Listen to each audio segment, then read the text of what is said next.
Zarathustra's Prologue, Section 5.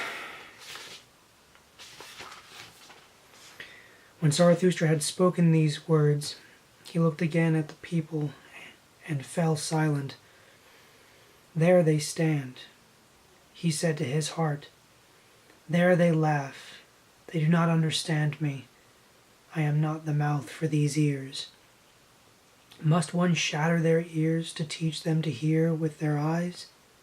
Must one rumble like drums and lament and lantern preachers? Or do they believe only those who stammer?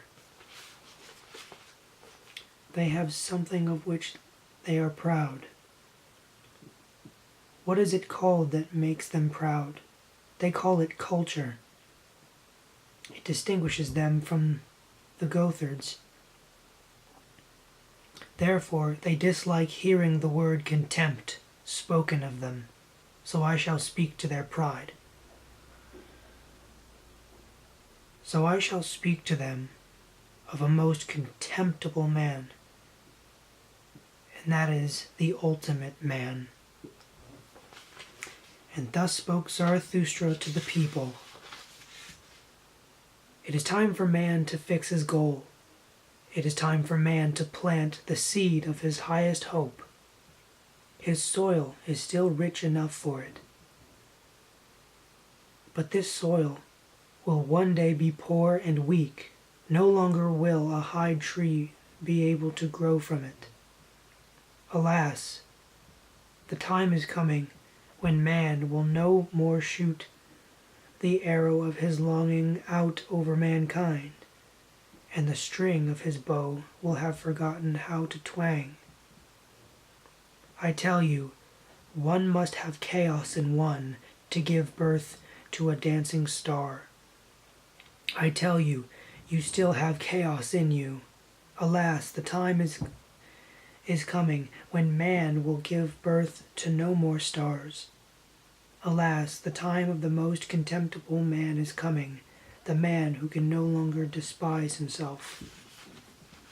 Behold, I shall show you the ultimate man.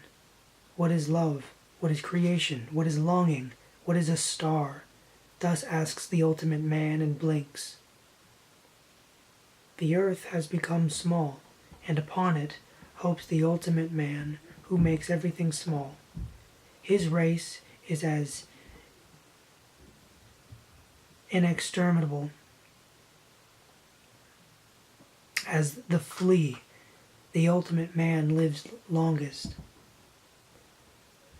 We have discovered happiness, say the ultimate men, and blink. They have left the places where living was hard, for one needs warmth. One still loves one's neighbor and rubs oneself against him, for one needs warmth. Sickness and mistrust count as sins with them. One should go about warily.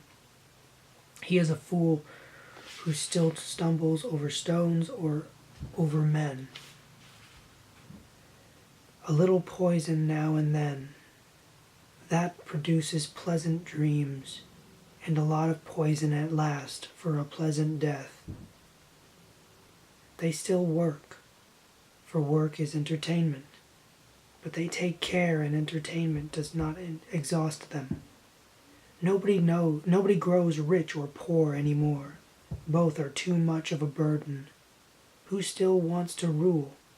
Who obey? Both are too much of a burden. No herdsman and no herdsman and one herd. Everyone wants the same thing. Everyone is the same. Whoever thinks otherwise goes voluntarily into the madhouse.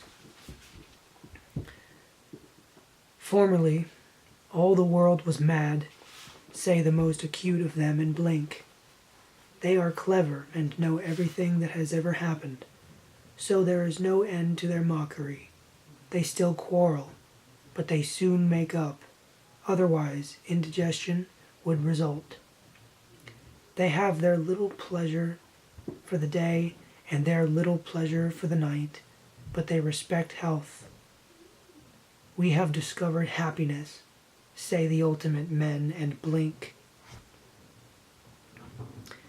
And here ended Zarathustra's first discourse, which is also called the Prologue. For at this point, the shouting and mirth of the crowd interrupted him. "Give us this ultimate man, O Zarathustra," so they cried. "Make us into this ultimate man. You can have the Superman." And all the people laughed and shouted, but Zarathustra grew sad and said to his heart, "They do not understand me. I am not the mouth for these ears. Perhaps I lived too long in the mountains, listened too much to the trees and the streams. Now I speak to them as to goatherds. Unmoved is my soul and bright as the mountains in the morning. But they think me cold and a mocker with fearful jokes. And now they look at me and laugh. And laughing, they still hate me. There is ice in their laughter."